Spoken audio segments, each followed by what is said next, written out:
अंतरिक्ष में गई सास बहू।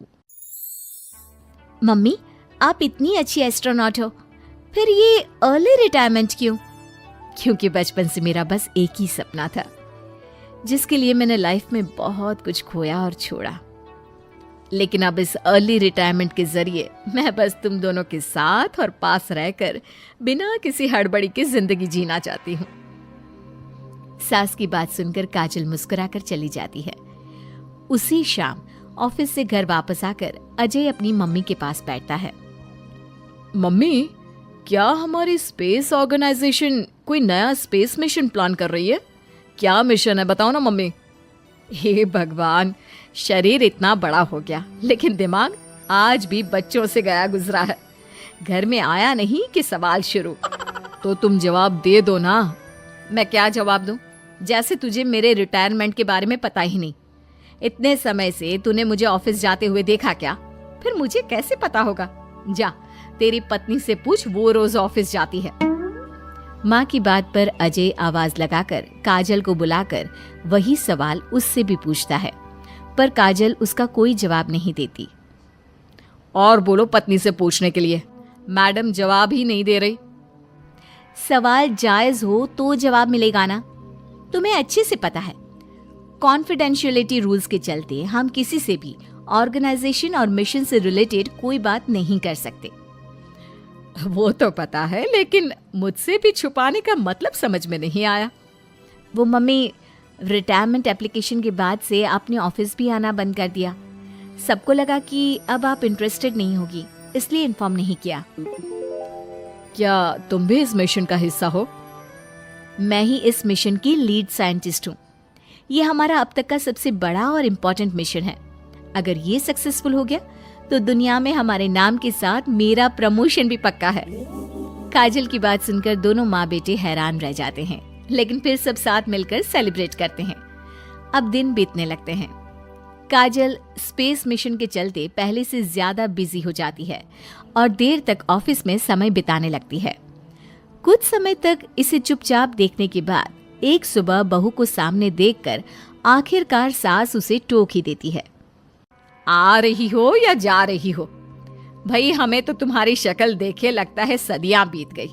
मैडम कब आती है कब जाती है कुछ पता ही नहीं चलता। अरे ऐसा कौन सा मिशन है जिसने सुबह रात घर परिवार सब भुला दिया? मिशन तो मैंने भी बहुत देखे हैं और गई भी हूँ, पर ऐसा हाल कभी नहीं हुआ। मम्मी, मैं आपकी चिंता और गुस्सा समझ सकती हूँ, पर ये स्पेस मिशन आज तक के सभी मिशन से बहुत अलग है। अच्छा, जरा मैं भी तो सुनूं, ऐसा क्या है इसमें? आई एम सॉरी मम्मी, मैं नहीं बता सकती। भूलो मत, मैंने रिटायरमेंट अप्लाई किया है, लेकिन रिटायर होने में अभी 7 महीने बाकी है, जिसके हिसाब से मैं आज भी ऑर्गेनाइजेशन का हिस्सा हूँ। तो मुझे बताकर तुम कोई रूल नहीं तोड़ रही। मुझे सब याद है मम्मी, और मुझे ये भी पता है कि अगर आप साथ दें तो मिशन के लिए बहुत बड़ी मदद साबित होगी। पर सीनियर्स ने रूल बनाया है कि इस मिशन की इंफॉर्मेशन सिर्फ उन्हीं के पास होगी जो इसका पार्ट है, और मुझे तो उन्होंने खास अपने पास बुलाकर ये समझाया था। बहू की बात सुनकर सास सोच में पड़ जाती है और अगले दिन खुद भी ऑफिस पहुंच जाती है। ओहो, क्या बात है मैडम, रिटायरमेंट के एप्लीकेशन के बाद तो आपने दर्शन देने भी बंद कर दिए। अरे सर, अगर ईद का चांद रोज निकला करता तो क्या उसका स्वागत इतने जश्न से होता? इस पर सीनियर भी हंसने लगते हैं और दोनों कैबिन में जाकर बैठ जाते हैं, जहां सास बातों बातों में नए स्पेस मिशन के बारे में पूछती हैं। वो उन्हें मिशन के बारे में सब कुछ बताकर तुरंत एक इमरजेंसी मीटिंग बुला लेते हैं, जिसमें साइंटिस्ट की टीम और काजल के साथ एस्ट्रोनॉट्स की पूरी टीम भी होती है। तो ये है हमारी टीम, जो सब कुछ भूल कर दिन रात इसी मिशन पर काम कर रही है। अगर आप भी हमें ज्वाइन कर ले तो सोने पर सुहागा हो जाएगा। अगर आप मुझे टीम में चाहते थे तो पहले कांटेक्ट क्यों नहीं किया? आपने स्पेस में ना जाने के फैसले के साथ डेस्क जॉब का भी इनकार कर दिया और अर्ली रिटायरमेंट के लिए अप्लाई कर दिया, और फिर पिछले 1 महीने में किसी के साथ कोई कांटेक्ट भी नहीं हुआ। इसलिए हमने सोचा शायद अब आप ब्रेक लेकर इस सब से दूर रहना चाहती हो। और इसीलिए किसी ने आपको परेशान करना सही नहीं समझा। बात तो आपकी सही है, फिर भी एक सुझाव देना चाहूंगी। ये जो आप कर रहे हो ना, ये मिशन नहीं, साफ सुसाइड है।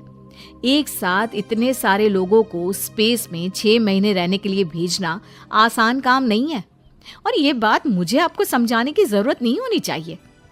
हमें सारे कॉन्सिक्वेंसेस, स्पेस नेचर, मिशन की मुश्किल सबका पता है, और ऐसा करने वाले हम पहले नहीं हैं। इसलिए ये भी साबित है कि काम हो सकता है। आप सिर्फ एक एक्सपेरिमेंट के लिए इतने सारे लोगों की जान और मेहनत को दांव पर लगाना चाहते हो, जिसमें सक्सेस रेट भी मुश्किल से 1% है। बहुत देर तक इन्हीं सब बातों पर बहस चलने और काजल की सास उर्फ ऑर्गेनाइजेशन की सबसे एक्सपीरियंस्ड एस्ट्रोनॉट को बहुत देर समझाने के बाद भी जब वो राजी नहीं होती, तो ऑर्गेनाइजेशन के सीनियर्स को उन्हें घर वापस भेजना पड़ता है। लेकिन उसी के बाद से न चाहते हुए भी सास मिशन के बारे में सोचना बंद नहीं कर पाती। इसी तरह 1 हफ्ता बीत जाता है। माँ, जब घर में बैठकर भी मिशन के बारे में ही सोचना है, तो इससे अच्छा है कि वहां जाकर इस सोच के जरिए उनकी मदद ही कर दो। उन्हें ऑफिस में नहीं, स्पेस में जाने के लिए मेरी जरूरत है। वो चाहते हैं कि मैं हेड एस्ट्रोनॉट बनकर बाकी सबके साथ स्पेस में जाऊं। वाओ, रिटायरमेंट से पहले आखिरी असाइनमेंट की तरह इससे अच्छा और क्या हो सकता है। माँ, आपको हाँ बोल देना चाहिए। उस टीम में एक मेंबर काजल भी है। अगर हम दोनों ही चले जाएंगे तो तुम अकेले कैसे रहोगे? वहां से जिंदा वापस आने की कोई गारंटी नहीं बेटा। अब भी हमें भेजना चाहते हो क्या? जिस दिन से आपको पहली बार स्पेस में जाते देखा है, तभी से ये डर और पॉजिटिविटी दोनों साथ लेकर जीना सीख गया हूं। आप जाओ माँ, मुझे पूरा भरोसा है आप दोनों वापस भी आओगे और देश के साथ मेरा नाम भी रोशन करोगे। बेटी की बात सुनकर माँ के अंदर हिम्मत आती है और वो एक बार फिर स्पेस ऑर्गेनाइजेशन पहुंच जाती है, जहां उसके फैसले से सब बहुत खुश होते हैं और स्पेस मिशन की तैयारी पहले से ज्यादा जोश में शुरू हो जाती है। कुछ ही समय बाद दोनों सास बहू स्पेस में पहुंच जाती हैं। आखिरकार आज मेरी साइंटिस्ट बहू एस्ट्रोनॉट भी बन गई। सिर्फ स्पेस सूट पहन लेने से कोई एस्ट्रोनॉट नहीं बन जाता। मैं साइंटिस्ट हूँ और उसी में खुश हूँ। अगर मिशन की रिक्वायरमेंट नहीं होती तो शायद कभी यहाँ आती भी नहीं। इसी तरह दिन पर दिन स्पेस की अनेक मुश्किलें और दिक्कत सहते हुए देखते ही देखते 6 महीने बीत जाते हैं और नामुमकिन को मुमकिन करके दिखाते हुए सब सही सलामत अर्थ पर वापस आ जाते हैं, जिसके बाद से दुनिया भर में ये मिशन सास बहू की अंतरिक्ष यात्रा के नाम से मशहूर हो जाता है।